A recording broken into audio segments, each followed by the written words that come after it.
Hello बच्चों, हम लोग पिछली वीडियो में electric field due to infinite length of wire और इनफाइनाइट चार्ज शीट के बारे में पढ़ चुके। गॉस थ्योरम का टॉपिक आपका चल रहा है। आज हम लोग पढ़ेंगे इलेक्ट्रिक फील्ड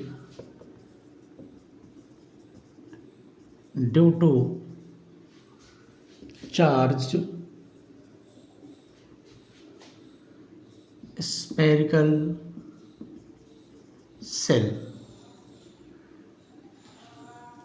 एक आवेशित गोलीय कोश के कारण वैद्युत क्षेत्र। गोलीय कोश, स्फेरिकल सेल को बोलेंगे गोलीय कोश, ठीक है, खोखला गोला। एक्चुअल में इस टॉपिक में जो गोला वर्ड इस्तेमाल हो रहा है स्फीयर, हमारे पास कोई चार्ज स्फीयर हो, एक स्फीयर को चार्ज दिया गया है, उसकी वजह से उसके आसपास कितनी इलेक्ट्रिक फील्ड होगी, इस फॉर्मूले को समझेंगे। देखिए, स्फीयर दो तरह का हो सकता है आपके पास। एक हॉलो स्फीयर हो सकता है, खोखला गोला, और एक सॉलिड स्फीयर होगा, ठोस गोला। ये खोखला गोला हो गया, ये ठोस गोला हो गया। खोखले गोले को ही हम लोग कहते हैं सेल, ठीक है। समझने के लिए आप इसको समझ लो, जिस तरह से एक प्लास्टिक की बॉल होती है, वो एक पतली सी सेल से बनी होती है, अंदर कुछ नहीं होता, अंदर खोखला होता है, तो इसको ऐसे गोल चीज़ को हम बोलेंगे खोखला गोला, हॉलो स्फीयर। सॉलिड जो हो गया, जैसे आपके मिट्टी की गोली बना दी जाए गीली मिट्टी से, ठीक है, वो आपका सॉलिड गोला हो गया। तो दोनों में फ़र्क क्या? अच्छा, इन दोनों में भी फिर दो केस आ सकते हैं कि ये जो हमारा जिस मटेरियल का बना हुआ है वो कंडक्टिंग मटेरियल हो, यानी चालक हो, और दूसरा है नॉन कंडक्टिंग हो, यानी अचालक हो। सेम इस तरह भी सॉलिड में भी दो केस बन सकते हैं कि कंडक्टिंग हो या नॉन कंडक्टिंग हो। नॉन कंडक्टर को ही इंसुलेटर कहते हैं, ठीक है, या डाइलेक्ट्रिक बोलते हैं। तो ये अलग अलग केसेस हो सकते हैं कि आपसे पूछे कि electric field due to spherical shell, शर्त यह है कि स्फेरिकल सेल कंडक्टिंग मटेरियल का बना हुआ है, दूसरा नॉन कंडक्टिंग मटेरियल का बना हुआ है।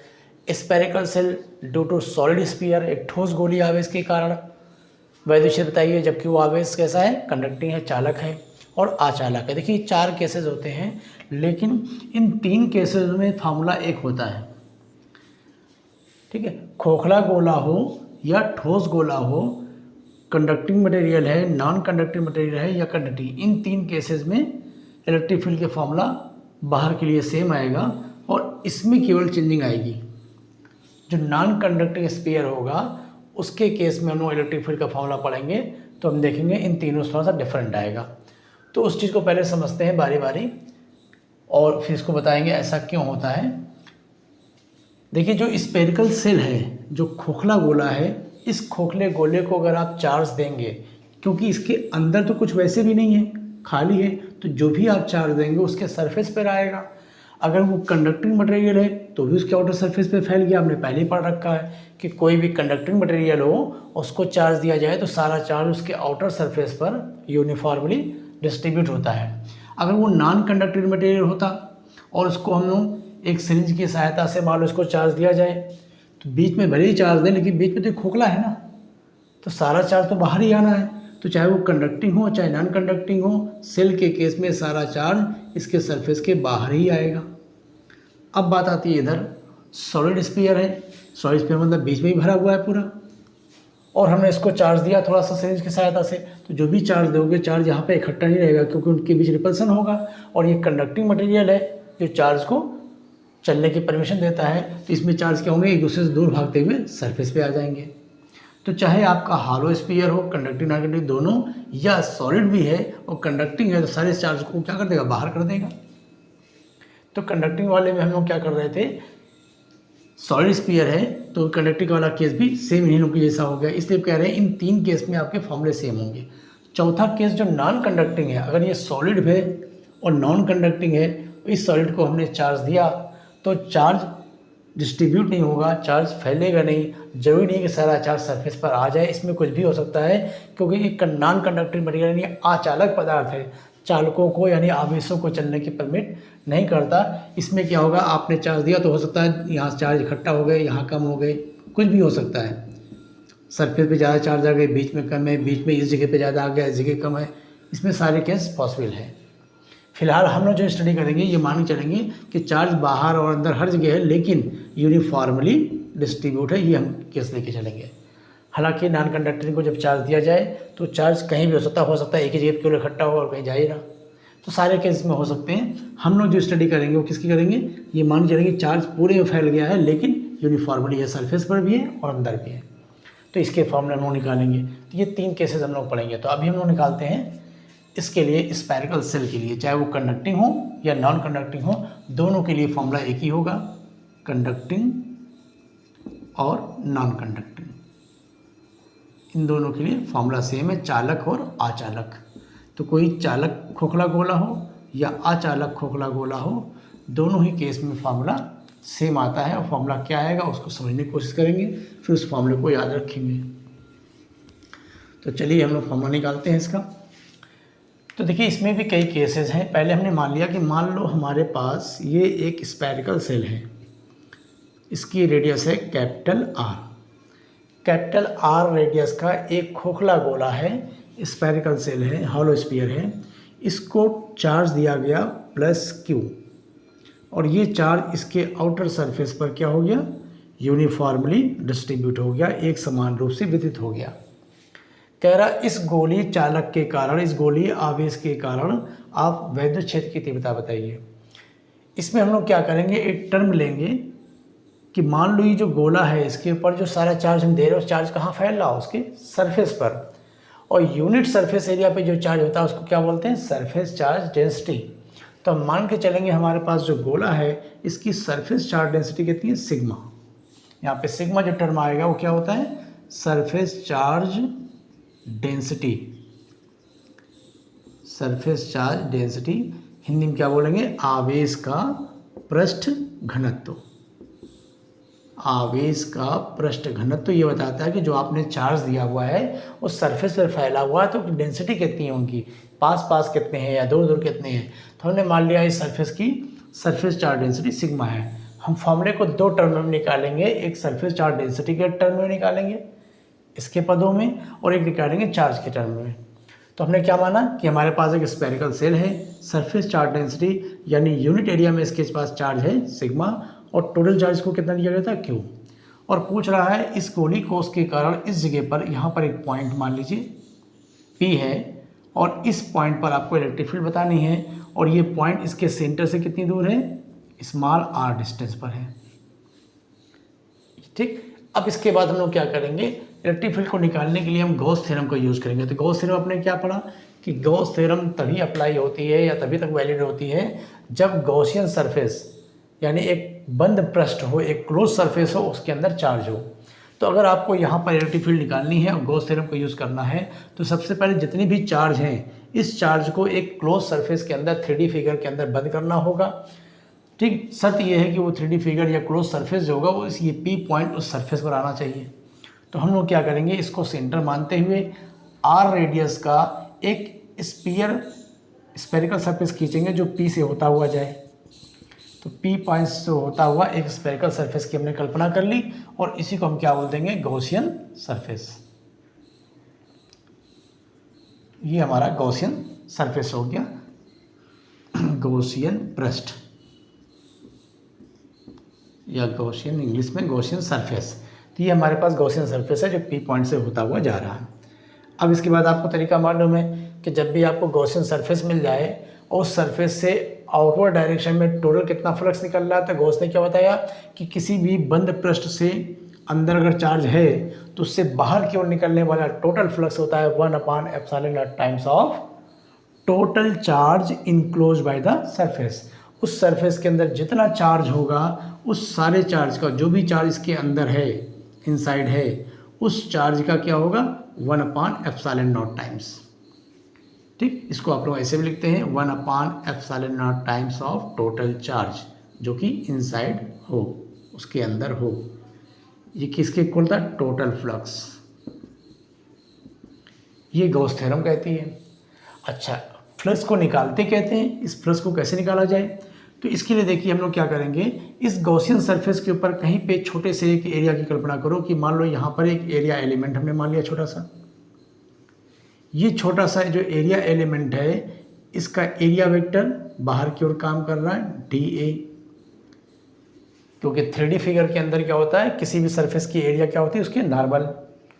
2D सरफेस में आप ऊपर भी ले सकते थे, नीचे भी ले सकते थे। जैसे मान लो कोई सर्किल है, एक सर्किल बन रहा है, वो सर्किल की एरिया है किधर काम कर रही है, सर्किल की एरिया इसके सरफेस के यानी पृष्ठ के नॉर्मल ऊपर भी मान सकते हैं, नीचे भी मान सकते हैं। लेकिन 3D फिगर में क्या होता है, 3D फिगर में अंदर साइड में कभी एरिया वेक्टर नहीं मानते, हमेशा बाहर मानते हैं।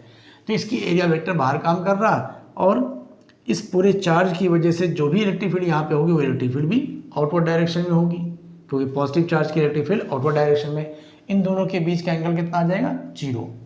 अब ये एरिया वेक्टर जो आपने छोटा सा एरिया एलिमेंट लिया है, ये एलिमेंट आप यहाँ भी ले सकते थे, यहाँ भी ले सकते थे, यहाँ भी, इस पूरे सरफेस पर कहीं भी आप लेकर चेक करेंगे तो हर जगह पर उसका एरिया वेक्टर क्या होगा, नॉर्मल कंडीशन में बाहर की ओर, और हर जगह पे इसकी वजह से इलेक्ट्रिक फील्ड भी बाहर की ओर, यानी हर जगह इस पूरे सरफेस पे हर जगह यही केस आएगा कि दोनों के बीच का एंगल 0। अब इस छोटे से एरिया एलिमेंट से कितना फ्लक्स बाहर निकलेगा, तो उसका फॉर्मूला आप पढ़ोगे d phi is equal to E dot DA। ये हम लोग फॉर्मूला पढ़ चुके हैं इलेक्ट्रिक फ्लक्स का। तो ये तो इस छोटे से एरिया एलिमेंट से निकलने वाला फ्लक्स है। इस पूरे सरफेस से टोटल फ्लक्स कितना निकलेगा, तो टोटल फ्लक्स का फॉर्मूला बना total flux phi total is equal integration of E dot DA। ठीक, सिंबल बनाते हैं तो हम लोग इसमें एक ऐसे क्रॉस करते हैं, इसका मतलब होता है सरफेस इंटीग्रेशन कर रहे हैं, बाकी सिंबल से कोई दिक्कत नहीं है। फॉर्मूला आप निकालिए। अब आप देखिए इसको हम कर सकते हैं EDA और इन दोनों के बीच का एंगल यहाँ पे क्या था, cos 0। cos 0 की वैल्यू 1, तो ये हो गया इंटीग्रेशन ऑफ EDA। अब देखिए जो एरिया एलिमेंट आपने यहाँ पे लिया तो यहाँ से इसकी डिस्टेंस कितनी हुई, स्मॉल r, यहाँ पे लेते स्मॉल r, यहाँ पे लेते कहीं स्मॉल r। इसके पूरे सरफेस पर हर जगह सेंटर से डिस्टेंस क्या है, इक्वल है, इसलिए इलेक्ट्रिक फील्ड भी हर जगह पर क्या होगी, ड्यू टू सिमेट्री यानी सममितीय आकार के कारण हर जगह पर इलेक्ट्रिक फील्ड एक जैसी होगी, कांस्टेंट होगी। तो यानी हम इस इलेक्ट्रिक फील्ड को बाहर निकाल सकते हैं। तो ये हमारा इलेक्ट्रिक फील्ड बाहर आ गया, इंटीग्रेशन ऑफ DA। और इंटीग्रेशन ऑफ DA की वैल्यू क्या हो गई भाई, DA छोटा सा एरिया एलिमेंट। अब इस एरिया एलिमेंट को पूरा इंटीग्रेट कर देंगे पूरे सरफेस के लिए, यानी जितने भी एरिया एलिमेंट है यहाँ पर सबको ऐड कर दिया जाए पूरा, तो ये पूरा कितना हो जाएगा, इस पूरे पृष्ठ का एरिया, सरफेस एरिया कितनी होगी, 4 पाई r स्क्वायर, क्योंकि स्मॉल r रेडियस का ये गोला था, गोली पृष्ठ का क्षेत्रफल होता है 4 पाई r स्क्वायर। तो हमने देखा जो टोटल फ्लक्स होगा इस सरफेस से निकलने वाला वो इतना होगा, और गॉस थ्योरम कहते हैं कि टोटल फ्लक्स जो होगा वो इतना होगा। अब इन दोनों को आप कंपेयर कर दीजिए, आपका आंसर आ गया। टोटल फ्लक्स की वैल्यू हमने निकाल ली है, E into 4 pi r square is equal 1/ε0 times of total charge inside, यानी इस सरफेस के अंदर टोटल चार्ज कितना है। अब यहाँ से देखिए हमारे पास दो ऑप्शन है। अगर हम पहले से मान लें कि मान लो इसके ऊपर टोटल चार्ज Q था तो हमारा फॉर्मूला Q के फॉर्म में आ जाएगा। और अगर हम ये मानते हैं कि भाई इसकी सरफेस चार्ज डेंसिटी कितनी है, सिग्मा। सरफेस चार्ज डेंसिटी का मतलब यूनिट सरफेस पर कितना चार्ज है, यानी एकांक एरिया में एकांक क्षेत्रफल पर कितना चार्ज है। तो एकांक क्षेत्रफल पर चार्ज है सिग्मा, यानी एक क्षेत्रफल पर चार्ज सिग्मा, तो 2 क्षेत्रफल पर 2 सिग्मा, 3 क्षेत्रफल पर 3 सिग्मा, और अगर इसका क्षेत्रफल मालूम हो जाए उतने क्षेत्रफल में कितना तो मल्टीप्लाई कर दिया जाए। तो अभी हम लोग दोनों केसेस में फॉर्मूला निकालते हैं। तो इसकी सिग्मा के फॉर्म में पहले निकाला जाए कि अगर इसका यूनिट एरिया का चार्ज, यूनिट एरिया में चार्ज कितना है सिग्मा, तो इस पूरे एरिया में चार्ज कितना हुआ, तो इसकी एरिया कितनी हो जाएगी 4 पाई कैपिटल R स्क्वायर, क्योंकि कैपिटल R रेडियस का ही है। तो यहाँ लिखेंगे sigma into 4 pi capital R square. समझ में आएगी बात। अब देखिए इसमें क्या क्या चीज़ें कैंसिल हो रही हैं, 4 पाई से 4 पाई आपका कैंसिल आउट हो गया। इलेक्ट्रिक फील्ड की वैल्यू आपको मिल गई sigma R square upon ε0 R square. ये फॉर्मूला आपको याद रखना है। किसी भी स्फेरिकल सेल हो, चाहे वो कंडक्टिंग मटेरियल का बना हो, कंडक्टर हो या नॉन कंडक्टर हो, या अगर सॉलिड स्फीयर भी था लेकिन वो कंडक्टिंग था, तो आउटसाइड में यानी उस स्फीयर के सर्किल के बाहर, स्फीयर के बाहर कहीं भी आप इलेक्ट्रिक फील्ड निकालेंगे तो आपका फॉर्मूला ये बन के आएगा sigma R square upon ε0 R square. अब देखिए इसमें सिग्मा क्या था, सरफेस चार्ज डेंसिटी यानी यूनिट एरिया का चार्ज, वो तो चेंज नहीं होना है। ε0 कांस्टेंट है, आर हम चेंज नहीं करेंगे गोले का। हम जो पूछ रहे हैं इलेक्ट्रिक फील्ड यहाँ बताइए, इधर बताइए, तो ये स्मॉल आर वेरिएबल है इसमें। तो हमारी इलेक्ट्रिक फील्ड हमारी स्मॉल आर पे कैसे डिपेंड कर रही है, वो चीज़ भी हमने यहाँ देखी कि हमारी इलेक्ट्रिक फील्ड स्मॉल आर के इनवर्सली प्रोपोर्शनल है। ये बता रहा कि जैसे जैसे स्फीयर से आप दूर जाओगे आपकी इलेक्ट्रिक फील्ड कम होती जाएगी। ठीक, अच्छा, अब इसी फार्मूले को अगर हम चार्ज के फॉर्म में निकालें, यानी ये जो केस हमारा था, इस केस में हमने यहाँ पे जो वैल्यू रखी वो सिग्मा के फॉर्म में रखी, तो हमारा ये फार्मूला बना। और इसी चीज़ को दोबारा फिर लेते हैं, E इंटू 4πε0 4πr² सॉरी, और 1/ε0 टाइम्स टोटल चार्ज इनसाइड। हमने मान लिया इस पूरे सरफेस के अंदर टोटल चार्ज कितना, तो हमने मान लिया कैपिटल Q चार्ज है जो चार्ज को दिया गया था, अगर वही लिख दिया जाए। अब फॉर्मूला क्या बना, तो देखिए अब फॉर्मूला बन रहा है, ये 4π नीचे गया तो 1/4πε0 Q, और यह स्क्वायर भी नीचे गया। अब फॉर्मूला हमारा ऐसा आया। इस फॉर्मूले में देखिए ध्यान से क्या सिमिलरिटी है, तो एक ही चीज़ का फार्मूला ये, ठीक है। तो इलेक्ट्रिक फील्ड हमारी आर स्क्वायर के डायरेक्टली प्रोपोर्शनल, इन्वर्सली प्रोपोर्शनल है, यहाँ से भी पता चल रहा और यहाँ से भी पता चल रहा। फ़र्क क्या है कि ये फार्मूला सरफेस चार्ज डेंसिटी के फॉर्म में है और ये फार्मूला हमारा चार्ज के फॉर्म में हो गया। अच्छा, अब ये फार्मूला जो है आप ध्यान से देखें तो आपको लगेगा ये फार्मूला पहले भी कहीं देखा हुआ है। कहाँ देखा हुआ है, अगर कहीं के कोई पॉइंट चार्ज रखा हो +Q और इस पॉइंट चार्ज से r डिस्टेंस पर कहीं इलेक्ट्रिक फील्ड निकालते थे तो कितना आता था, यही फार्मूला आता था, E = 1/4πε0 Q/r²। तो ये फार्मूला तो पॉइंट चार्ज का होता, और हमने किसके लिए निकाला है कि हमारे पास ये पूरा एक स्फेरिकल सेल है जिसके ऊपर चार्ज लगा हुआ भरा हुआ है, और इसके सेंटर से स्मॉल r डिस्टेंस पर इलेक्ट्रिक फील्ड हमने निकाला, तो ये फार्मूला भी ऐसे ही आ रहा है। ये तो ऐसा लग रहा कि जैसे हमने फार्मूला किसके लिए निकाला, पॉइंट चार्ज के लिए, और वो पॉइंट चार्ज कहाँ है, इस जगह पर, सेंटर पर। अगर पॉइंट चार्ज यहाँ पर होता कैपिटल Q, तो इससे स्मॉल r डिस्टेंस पर भी इलेक्ट्रिक फील्ड इतनी ही आती। तो इसका मतलब ये हुआ कि किसी गोली कोष को जो भी चार्ज दिया गया है उस सारे चार्ज को अगर उसके सेंटर पे एज्यूम कर लें, सेंटर पे मान लें, तो भी r डिस्टेंस पर फॉर्मूला आएगा, वही आएगा। ठीक है, तो जब भी कोई गोली चालक हो उस पर चार्ज दिया जाए और कुछ डिस्टेंस पर यानी सरफेस के बाहर कहीं इलेक्ट्रिक फील्ड पूछे, तो उसके लिए आप क्या करो, सारे चार्ज को सेंटर पर मान लो, और सेंटर पर मानने के बाद as a point charge r distance पर इलेक्ट्रिक फील्ड कितनी होती है, इस फॉर्मूले को याद रखिए, आसान भी याद करना। ठीक, तो इलेक्ट्रिक फील्ड हमें देख रहे हैं किस पे डिपेंड कर रही थी, आर स्क्वायर के इनवर्सली प्रोपोर्शनल। ये हमने कहाँ पे निकाला, उस सरफेस के बाहर।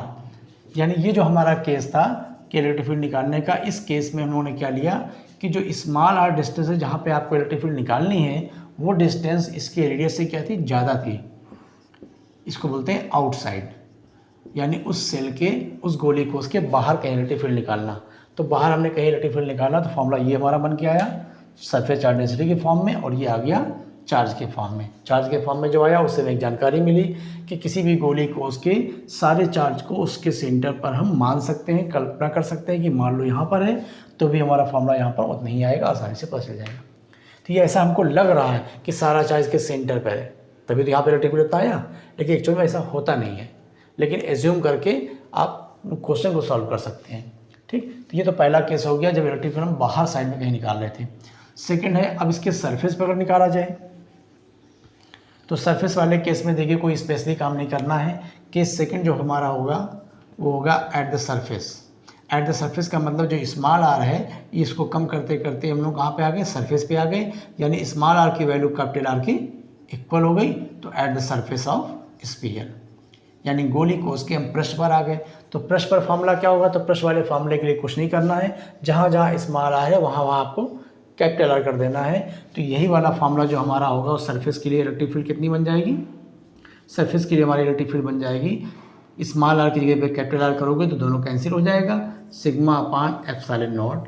ये आया सरफेस चार्ज डेंसिटी के फॉर्म में। और इस वाले क्वेश्चन में अगर चेंजिंग करते हैं स्मॉल आर की जगह पर कैपिटल आर, तो फॉर्मूला बन जाएगा 1/4πε0 Q/r²।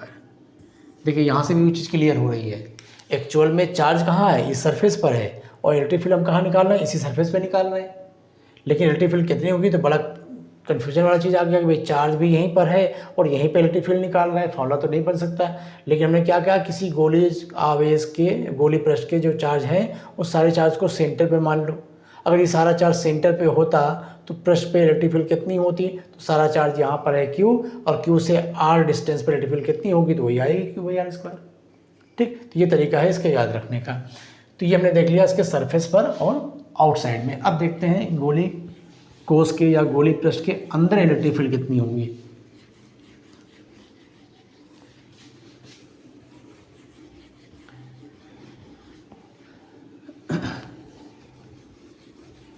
देखिए, अंदर जब भी इलेक्ट्रिक फील्ड निकालना हो तो क्या करेंगे, सपोज कर लीजिए कि ये आपके पास एक स्फेरिकल सेल था, इसकी रेडियस हमने कितनी मानी थी, कैपिटल R।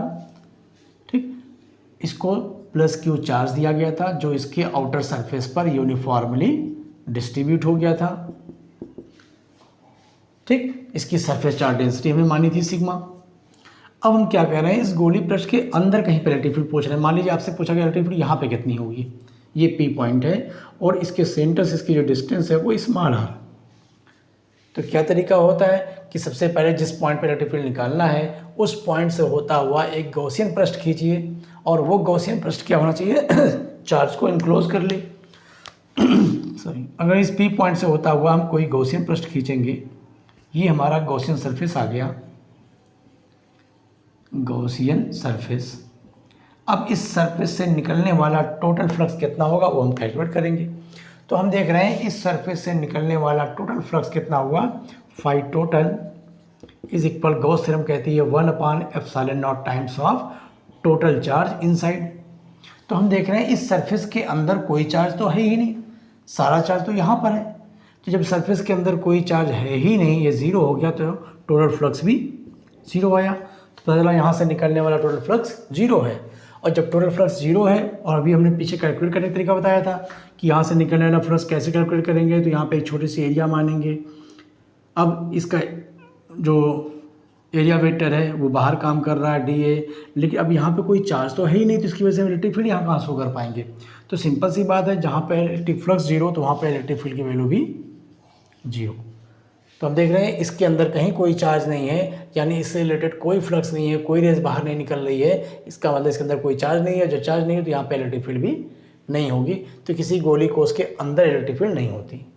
आप चाहे इलेक्ट्रिक फील्ड यहाँ पूछें, सेंटर पूछें, इस जगह पूछें, इस जगह, जब पृष्ठ के अंदर कहीं भी इलेक्ट्रिक फील्ड जीरो होती है। जैसे ही सरफेस पे आओगे इलेक्ट्रिक फील्ड आ जाएगी, सरफेस से दूर हटोगे तो भी इलेक्ट्रिक फील्ड रहेगी। दूर वाले केस में क्या था, जैसे जैसे आप दूर जाएंगे E inversely proportional to R² के हिसाब से इलेक्ट्रिक फील्ड कम होती जाएगी। अब इसको अगर हम ग्राफ से शो करें तो ये हमारा स्फेरिकल सेल था, इसका सेंटर है, ये हमने एक एक्सिस और वाई एक्सिस को शो किया। इधर हम डिस्टेंस को शो कर रहे हैं R को, और जब हम इलेक्ट्रिक फील्ड को शो कर रहे हैं तो हमने देखा जब हम इसके सेंटर पे थे R की वैल्यू कितनी थी, जीरो, यानी सेंटर पे। सेंटर पे इलेक्ट्रिक फील्ड नहीं थी, यानी ऊपर हमको नहीं चलना है, तो हम थोड़ा सा और इधर आ गए, इसके हिसाब से यहाँ पे आ गए। तो इस जगह पे अगर निकाला जाए, यानी R को हमने चेंज किया, इस जगह पे आ गए तो भी इलेक्ट्रिक फील्ड जीरो, अभी ऊपर नहीं जाएंगे। जब तक इसके सरफेस पे आप आओगे, यहाँ से लेकर यहाँ तक इतनी दूर तक कोई इलेक्ट्रिक फील्ड नहीं है, यानी इलेक्ट्रिक फील्ड की वैल्यू जीरो है। इलेक्ट्रिक फील्ड आप कहाँ दिखा रहे हो, वाई एक्सिस पर, यानी यहाँ से लेकर यहाँ तक जो ग्राफ होगा वाई एक्सिस पर नहीं चलेगा। तो यहाँ से हमने ग्राफ इतना बनाया ऐसे, ये मान लीजिए ओ पॉइंट ओरिजिन, तो यहाँ से यहाँ तक इलेक्ट्रिक फील्ड ऐसे चलेगी। अब जैसे ही सरफेस पर आ गए तो इस जगह पे इलेक्ट्रिक फील्ड हमारी कितनी आई थी, 1/4πε0 Q/R²। यहाँ पे इलेक्ट्रिक फील्ड आई, और जब इसके आगे बढ़ेंगे तो डिस्टेंस बढ़ने से इलेक्ट्रिक फील्ड कम होगी, यानी मैक्सिमम इलेक्ट्रिक फील्ड जो हो रही है वो कहाँ पे हो रही है, सरफेस पर। तो यहाँ से लेकर यहाँ तक इलेक्ट्रिक फील्ड जीरो थी, और उसके जैसे सरफेस पे अब यहाँ पे इलेक्ट्रिक फील्ड आ गई, यानी वैल्यू ग्राफ हमारा ऊपर जाएगा और मैक्सिमम होगा। जितना ही बना लीजिए, मान लीजिए हमने यहाँ तक बना दिया, शो करना केवल, तो हमने दिखाया हमारा ग्राफ यहाँ से ऐसे चला, फिर ये ऐसे आया। अब इसके बाद बाहर किसी पॉइंट पर निकालेंगे, इस जगह पर, इस जगह कहीं भी निकालेंगे, तो ये जो था 1/R² के साथ से चेंज हो रहा था। इसलिए यहाँ के बाद जो E और R के बीच क्या ग्राफ बनेगा, कर्व बनेगा, क्योंकि स्क्वायर लगा हुआ है, और जैसे जैसे डिस्टेंस बढ़ेगी इलेक्ट्रिक फील्ड कम होगा। तो यहाँ से ग्राफ हमने ऐसे बना दिया। तो ये हमारा ग्राफ बनता है इलेक्ट्रिक फील्ड और डिस्टेंस के बीच क्या वेरिएशन हो रहा है उसके लिए। ठीक है, तो इस तरह से हमने देखा electric field due to charged spherical shell हम लोग आउटसाइड भी निकाल लिए, सरफेस पर भी निकाल लिए, और इनसाइड भी निकाल लिए। अब देखते हैं सॉलिड स्फीयर वाले केसेस में क्या फार्मूला आता है। क्योंकि सॉलिड स्फीयर में क्या होगा, जो भी चार्ज रहेगा अगर वो कंडक्टिंग है तो उसमें भी बाहर आ गया, सेम केस रहेगा। लेकिन अगर वो नॉन कंडक्टिंग है तो वो चार्ज उसके अंदर भी स्टोर हो सकता है। उस केस में हमारा फॉर्मूला क्या बनेगा उसको देखते हैं। तो electric field due to solid sphere due to charged solid sphere, और इसको हमने कर दिया नॉन कंडक्टिंग, क्योंकि कंडक्टिंग वाला केस निकालने की ज़रूरत नहीं है, फॉर्मूला वही आएगा। यानी अनावेशित या अचालक गोली को हमने गोली चालक लेके चल रहा है, ठीक है। क्योंकि कंडक्टिंग वाले में क्या होगा, जब कंडक्टिंग स्फीयर को आप चार्ज देंगे सारा चार्ज उसके आउटर सरफेस पे आ जाएगा, वो सेम उसी तरह बिहेव करेगा जैसे कि हमारा सेल बिहेव कर रहा था, ठीक है। अच्छा, अब हम लोग लेते हैं क्या कि हमारे पास एक ये स्फेरिकल स्फीयर है जो कि ऑलरेडी चार्ज है, ठीक। ये स्फीयर क्या है, पूरी तरह से चार्ज है। स्फीयर भी सही नहीं बनता आज, ठीक। ये हमारे पास आर रेडियस का एक गोलीय चालक है जो सॉलिड है। सॉलिड का मतलब जब इसको चार्ज दिया गया, और सॉलिड के साथ साथ क्या है, नॉन कंडक्टिंग है, तो जो भी इसको चार्ज आप देंगे सेंटर में सिरिंज से भर के दिए तो चार्ज क्या होगा, आउटर सरफेस पे नहीं आएगा। आ भी सकता है, कुछ चार्ज आ सकते हैं लेकिन कुछ चार्ज अंदर भी रहेंगे। हो सकता है सारा चार्ज अंदर ही पड़ा रहे, अंदर भी हो सकता है सारा चार्ज यहाँ पड़ा रहे, यहाँ पड़ा रहे, इधर आ जाए। इसकी डिस्ट्रीब्यूशन एक जैसा नहीं होगा, लेकिन हम ये मान के चल रहे हैं हम अपने सिलेबस के हिसाब से कि जो भी चार्ज दिया गया वो अंदर पूरा फैला हुआ है सब जगह पर, लेकिन यूनिफॉर्मली। तो हमने मान लिया ये सारा चार्ज ये पूरा चार्ज से भरा हुआ है, क्योंकि नॉन कंडक्टिंग है। चार्जेस के बीच में रिपल्सन यानी प्रतिकर्षण बल लग रहा है, लेकिन फिर भी ये चार्ज एक दूसरे से भाग नहीं पा रहे हैं, क्योंकि ये नॉन कंडक्टिंग मटेरियल है। और यही जब कंडक्टिंग मटेरियल होता है, चालक पदार्थ होता है, तो प्रतिकर्षण बल की वजह से सारे चार्ज एक दूसरे से दूर भागते हैं। दूर भागते भागते मैक्सिमम दूर कितना जा सकते हैं, ये सारे चार्ज इसके सरफेस पे आ जाते हैं। तो जब सरफेस पे आ जाते हैं, अंदर कोई चार्ज नहीं होता, तो फॉर्मूला हम उसी तरह डील करते हैं कि मान चलते हैं अंदर खोखला है। तो ये हमारा ठोस गोलीय चालक हो गया, सॉलिड ठोस गोला, है ना। ठोस गोलीय चालक है जो कि अचालक था, ठीक। चलो, इसकी वजह से इलेक्ट्रिक फील्ड निकालना है। सेम वही केसेस कि मान लीजिए इसकी सरफेस चार्ज डेंसिटी हमने क्या मानी। अच्छा, इस बार जो चार्ज हमारा फैला है किस में फैला है, एरिया में कि वॉल्यूम में। वॉल्यूम में फैला हुआ है भाई, गोला है, 3D फिगर है, उसका कुछ वॉल्यूम होगा और सारा चार्ज उसके पूरे वॉल्यूम में फैल गया है, तो यहाँ पे वॉल्यूम चार्ज डेंसिटी होगी, वॉल्यूम चार्ज डेंसिटी, यानी आवेश का आयतन घनत्व लेके चलेंगे और इसका सिग्मा हम लोग मानते हैं रो। तो हमने मान लिया हमारे पास ये जो गोलीय चालक था, ठीक है, इसका आयतन पृष्ठ घनत्व, सॉरी आयतन, आवेश का आयतन घनत्व कितना हो गया, रो। और इसको जो चार्ज दिया गया था, मान लीजिए चार्ज दिया गया था पूरा Q, टोटल चार्ज कितना था Q चार्ज दिया गया था जो पूरा उसके अंदर भरा हुआ है। इसकी वजह से हमको इलेक्ट्रिक फील्ड यहाँ पर निकालनी है, इस जगह पर सेंटर से स्मॉल r डिस्टेंस पर एक पॉइंट था P, वहाँ पे हमको इलेक्ट्रिक फील्ड निकालनी थी। जैसे पिछला केस हम लोग निकाले थे, तो केस नंबर फर्स्ट यहाँ पे क्या लिखा गया कि स्मॉल r एक डिस्टेंस है जहाँ पे इलेक्ट्रिक फील्ड निकालनी है, और वो डिस्टेंस इसके रेडियस से क्या है, ज़्यादा है, यानी वो पॉइंट कहाँ है, आउटसाइड, बाहरी पृष्ठ पर, बाहर कहीं निकाल रहे हैं। तो क्या तरीका होगा, तरीका वही, स्टेप पहला क्या है कि इस पॉइंट से होता हुआ एक हम लोग गॉसियन सरफेस खींचेंगे। तो गॉसियन सरफेस हमने कैसे खींचा, स्फेरिकल शेप में। एक दूसरा गोली चालक हमने बनाया, एक गोली सरफेस बनाया और मान लिया उसके अंदर ये सॉलिड आ गया, ठीक है। तो आर रेडियस का हमने एक गॉसियन पृष्ठ खींचा, ये क्या है, गॉसियन सरफेस, गॉसियन पृष्ठ। अब देखिए, इस गॉसियन पृष्ठ से आउटवर्ड डायरेक्शन में कितना फ्लक्स निकल रहा है इसका हम कैलकुलेशन करेंगे। तो पहले हमने एक छोटा सा एरिया एलिमेंट ले लिया, इसका एरिया dA, इस चार्ज की वजह से यहाँ पर इलेक्ट्रिक फील्ड बाहर की ओर, और यही केस हर जगह पर होगा, पिछली वाली कहानी पूरी सेम है। तो क्या होगा, इस छोटी सी एरिया से निकलने वाला जो फ्लक्स होगा d फाई, वो आ जाएगा E.dA, यानी E.dA cos 0। तो cos 0 की वैल्यू 1, तो सिंपल सा मिल गया हमको E.dA। लेकिन ये फ्लक्स बहुत स्मॉल है क्योंकि छोटी सी एरिया में लिए। अब इस पूरी एरिया के लिए कितना फ्लक्स बाहर निकलेगा, तो टोटल फ्लक्स अगर आपको निकालना है, फाई टोटल कितना हुआ, तो टोटल फ्लक्स होगा इंटीग्रेशन E.dA। और ई के हम सेम ले सकते हैं, तो जाहिर है भाई यहाँ से ये डिस्टेंस क्या होगी, हर जगह पर इक्वल होगी, क्योंकि आपने गोली पृष्ठ खींचा हुआ है। तो ये कांस्टेंट हुआ, बाहर आ गया, इंटीग्रेशन हुआ dA। तो टोटल फ्लक्स हमको कितना मिल गया, तो टोटल फ्लक्स की वैल्यू आ गई E और dA यानी इस पूरे सरफेस की एरिया। तो ये बड़ा वाला जो सरफेस है उसकी एरिया कितनी होगी, 4πr²। ये हमने टोटल फ्लक्स निकाला। अब गॉस थ्योरम को अप्लाई करते हैं। गॉस थ्योरम क्या कहती है कि जो फ्लक्स टोटल होता है वो 1/ε0 times of total charge inside, उसके अंदर जितना भी चार्ज होगा उसका 1/ε0। तो निकालो भाई टोटल फ्लक्स। इसको एक लाइन सॉल्व करते हैं। अब देखिए टोटल चार्ज इस पृष्ठ के, जो आपने गॉसियन सरफेस खींचा है, इस सरफेस के अंदर टोटल चार्ज कितना है, तो पिछले केस की तरह यहाँ भी यही होगा कि हम फॉर्मूले को दो फॉर्म में निकालेंगे। अगर टोटल चार्ज को ऑलरेडी मान लिया क्यू, तो वहाँ पे क्यू रख दें, एक फॉर्मूला वो आ जाएगा। और एक हमें ये मान चलना है कि भाई हमने कहा था कि इसके ऊपर जो टोटल चार्ज है वो क्यू है, लेकिन वो क्यू क्या है, पूरी वॉल्यूम में फैला हुआ है। और यूनिट वॉल्यूम का चार्ज हम लोग मान के चल रहे हैं, यूनिट वॉल्यूम में कितना चार्ज है, रो। तो जब यूनिट वॉल्यूम में रो चार्ज है तो इतने वॉल्यूम में कितना चार्ज होगा, तो इसका वॉल्यूम कितना पता करो। ये गोला है, गोले का वॉल्यूम 4/3πr3। तो जब एक वॉल्यूम में इतना चार्ज है तो इतने वॉल्यूम में कितना चार्ज होगा पता कर लें, तो इसका पूरा चार्ज मालूम हो गया। तो रखो भाई क्यू इनसाइड कितना हुआ, यूनिट वॉल्यूम का charge into volume radius capital R. ठीक, ये हमारा टोटल चार्ज हुआ। और टोटल फ्लक्स कितना होगा हमने निकाला है, E × 4πr²। अब देखिए यहाँ पे क्या क्या कैंसिल होगा, केवल 4π कैंसिल हो रहा है।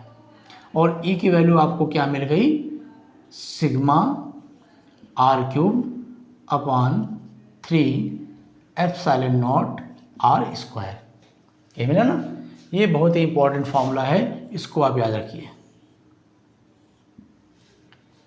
ठीक, E = σr³/3ε0r²। ठीक,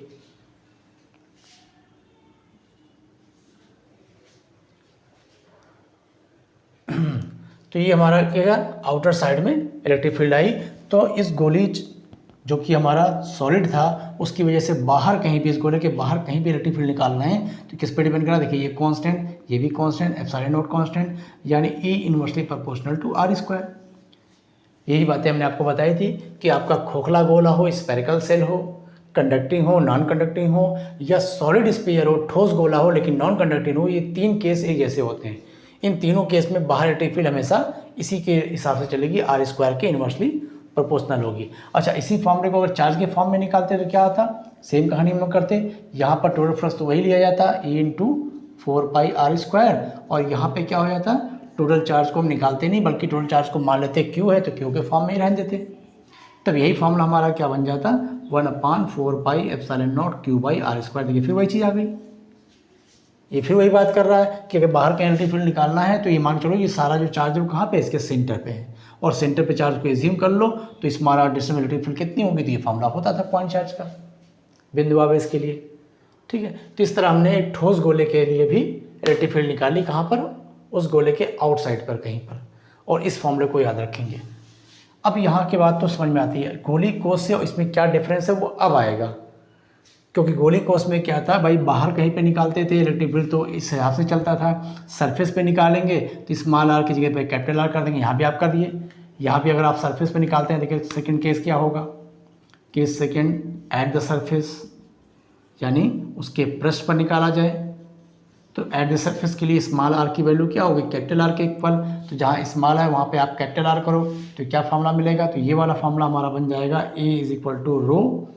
इस यहाँ पे कैपिटल R करेंगे तो एक कैपिटल R ऊपर बचा, 3ε0, ये फार्मूला आया। चार्ज के फॉर्म में निकालोगे इसके फॉर्म में तो इलेक्ट्रिक फील्ड 1/4πε0q/r²। ये सरफेस पे आ गया। मेन समस्या क्या होगी, मेन जो नया पॉइंट आपको मिलेगा वो क्या, जब इसके अंदर इलेक्ट्रिक फील्ड निकालेंगे। ठीक है, तो अब देखिए हम लोग इसके अंदर इलेक्ट्रिक फील्ड निकालते हैं, क्योंकि अंदर चार्ज भरा हुआ है तो इसका फार्मूला स्फेरिकल सेल से थोड़ा डिफरेंट आएगा। और वही इंपॉर्टेंट है, कंपटीशन में बहुत पूछे जाते हैं क्वेश्चन, बोर्ड लेवल में उसके नहीं आते हैं। बोर्ड लेवल में केवल हमारा स्फेरिकल सेल और सॉलिड स्फीयर है, लेकिन वो कंडक्टिंग केस में, नॉन कंडक्टिंग केस में नहीं है। चलिए तो अब हम लोग निकालते हैं कि हमारे पास एक गोली चालक था, ये सॉलिड स्फीयर है, इसको चार्ज दिया गया है, ये चार्ज से पूरा भरा हुआ है, सारा चार्ज इसके वॉल्यूम में भरा हुआ है। यूनिट वॉल्यूम में कितना चार्ज है ये हम लोग ऑलरेडी मान चुके थे कि इसका यूनिट वॉल्यूम में चार्ज रो, ठीक। इसकी रेडियस कितनी मानी गई थी, कैपिटल आर। अब कह रहा है इसके अंदर कहीं पे इलेक्ट्रिक फील्ड निकालिए, तो मान लो अंदर हमसे यहाँ पे इलेक्ट्रिक फील्ड पूछा, इस जगह पे इलेक्ट्रिक फील्ड बताओ, और ये डिस्टेंस सेंटर से दे दिया जाए स्मॉल आर। तो तरीका वही होगा, सबसे पहले क्या होगा, इस पी पॉइंट से होता हुआ एक गॉसियन सरफेस खींचिए, और इस गॉसियन सरफेस से आउटवर्ड डायरेक्शन में कितनी इलेक्ट्रिक फील्ड निकल रही है इसका कैलकुलेट करें। तो अब यहाँ पे क्या समस्या आने वाली है कि इस गॉसियन सरफेस के अंदर कितना चार्ज है वो पता करना पड़ेगा। तो ये जो गॉसियन सरफेस आपका है, गॉसियन सरफेस केस हम लोग क्या कर रहे हैं, हमारा इस बार का केस है, कंडीशन है कि जो स्मॉल आर है जहाँ पे इलेक्ट्रिक फील्ड आपको निकालनी है वो कैपिटल आर से छोटा है, यानी हम गोले के अंदर आ गए, इनसाइड द स्फीयर। चलिए निकालते हैं इलेक्ट्रिक फील्ड। क्या करना है, कहानी पूरी वही रहेगी, एक छोटा सा एरिया लेंगे, एरिया एलिमेंट बाहर, इसकी वजह से इलेक्ट्रिक फील्ड बाहर, वही EDA cos थीटा ED0 सब कुछ सेम आ रहा है, यानी दोबारा नहीं सॉल्व करते हैं, डायरेक्ट लिखते हैं। टोटल हमारा कितना मिलेगा, E कांस्टेंट है बाहर आया, इंटीग्रेशन ऑफ DA करेंगे तो इसकी पूरी एरिया मिलेगी 4 पाई स्मॉल r स्क्वायर। ये कहानी तो सेम थी। गॉस थ्योरम जब अप्लाई करेंगे, गॉस थ्योरम कहती है कि जो टोटल फ्लक्स होगा वो 1/ε0 times of total charge inside. और ये इनसाइड कौन सा चार्ज लेते हैं, उस गॉसियन सरफेस के अंदर का चार्ज लेते हैं। तो चलिए इसको सॉल्व करते हैं, वही दो तरीका कि एक बार चार्ज एज्यूम कर लें, एक बार निकालें। तो जब इस चार्ज को हम निकालेंगे कि ये कितना चार्ज है, यहाँ से लेकर ये जो गॉसियन सरफेस बना रहे हो इसके अंदर कितना चार्ज है, तो यूनिट वॉल्यूम का चार्ज कितना था, रो, और इतना वॉल्यूम आप पता कर लीजिए, उसमें मल्टीप्लाई कर दीजिए। तो इतनी दूर का जो चार्ज आया वो आया rho into 4/3 pi r cube. और टोटल चार्ज हम लोग यहाँ पे निकाल चुके हैं, E into 4 pi r square. Solve कर लें, 4 पाई से 4 पाई कैंसिल हुआ, और इस आर स्क्वायर से ये आर क्यूब कैंसिल करेंगे, एक आर बचेगा। देखिए बहुत मज़ेदार चीज़ आ रही है। E इज इक्वल टू क्या मिला यहाँ पर, रो R बाई 3/ε0, यही मिला, जिसमें रो कांस्टेंट ε0 कांस्टेंट। तो ये देखिए बहुत इंपॉर्टेंट फॉर्मूला मिल रहा है, और यहाँ से आपको एक खास जानकारी मिली कि E प्रोपोर्शनल टू R। देखिए बिल्कुल अलग कहानी हो गई। स्पेयर के बाहर कहीं पर इलेक्ट्रिक फील्ड निकाल रहे थे तो डिस्टेंस के साथ साथ इलेक्ट्रिक फील्ड कम हो रही थी, inversely proportional to R square आया था। इस बार इन्वर्सली प्रोपोर्शनल के बजाय क्या आ गया, डायरेक्टली प्रोपोर्शनल आ गया। यानी ये कह रहा है कि स्मॉल r जैसे जैसे बढ़ेगा इलेक्ट्रिक फील्ड बढ़ेगी। यानी आप यहाँ पर इलेक्ट्रिक फील्ड निकाल रहे हो तो कुछ और आ रही है, यहाँ पर निकालोगे ज़्यादा आएगी, यहाँ पर निकालो और ज़्यादा आएगी, सरफेस पे जाओगे मैक्सिमम, उसके बाद फिर क्या होगी, कम होने लगेगी। तो ये चीज़ को फील किया जाए भाई ये कैसे हो रहा है, तो सिंपल सी बात है, जब आपने इतनी डिस्टेंस पे निकाला तो आप केवल इतने चार्ज को ले रहे हो। आप डिस्टेंस को बढ़ाओगे, यहाँ पूछोगे तो इतना बड़ा एरिया लोगे, और उस एरिया में चार्ज की क्वांटिटी बढ़ जाएगी। जब चार्ज की क्वांटिटी बढ़ी इलेक्ट्रिक फील्ड भी बढ़ी, और ज़्यादा एरिया लिए और ज़्यादा चार्ज आया, ठीक है, क्योंकि जितना छोटा वॉल्यूम लेंगे उतने कम चार्ज, और ज़्यादा वॉल्यूम लिया और ज़्यादा चार्ज, वॉल्यूम बढ़ रहा है तो चार्ज बढ़ता जाएगा, चार्ज बढ़ रहा है इसलिए इलेक्ट्रिक फील्ड बढ़ रही है। तो जब तक इस गोले के अंदर आप कहीं पर निकालेंगे इलेक्ट्रिक फील्ड सेंटर से दूर हटते जाइए, बढ़ती जाएगी, E प्रोपोर्शनल टू R आ गया। ये फॉर्मूला किस फॉर्म में है, वॉल्यूम चार्ज डेंसिटी के फॉर्म में, ठीक है। अब इसी फॉर्मूले को अगर हम चार्ज के फॉर्म में निकालते तो यहाँ से कहानी को चेंज करते, सब कुछ वही होता, टोटल फ्लक्स समझ लेते, E into 4 pi r square is equal 1/ε0 times, और टोटल चार्ज कहाँ, इसके अंदर। अब इसके अंदर का चार्ज तो आपको क्वेश्चन में देगा नहीं भाई, क्वेश्चन तो आप मान रहे हो ना, जब भी क्वेश्चन देगा तो आपको कहेगा एक गोला हमारे पास है, कैपिटल R रेडियस है, उसको हमने इतना चार्ज दिया हुआ है। अब हमें तो चाहिए यहाँ पर कितना चार्ज है, तो क्या करेंगे कि ये जो कैपिटल Q चार्ज देगा वो आपको बड़े वाले का देगा कि इतना हमने इसको चार्ज दिया था जो इसके वॉल्यूम में फैला हुआ था। तो यूनिट ये जो इसकी वैल्यू आप निकाल लो पहले, वॉल्यूम चार्ज डेंसिटी जो आई ये कितनी आई, टोटल चार्ज आपने दिया था Q इस पूरे को, जो इस पूरी वॉल्यूम में फैला हुआ था, इस पूरे का वॉल्यूम था 4/3 पाई कैपिटल R क्यूब, और इसी वैल्यू को यहाँ पे हम यहाँ पे पुट कर दें। या समझ लें कि ये यूनिट वॉल्यूम का जब चार्ज मालूम हो गया तो इतने वॉल्यूम में कितना चार्ज होगा पता कर लेंगे हम। तो इतने वॉल्यूम का चार्ज निकालने का तरीका क्या हो, यूनिट वॉल्यूम की चार्ज की वैल्यू हमारी आ गई है Q/4/3 pi r cube into इतना वॉल्यूम कितना है तो 4/3 पाई स्मॉल आर क्यूब।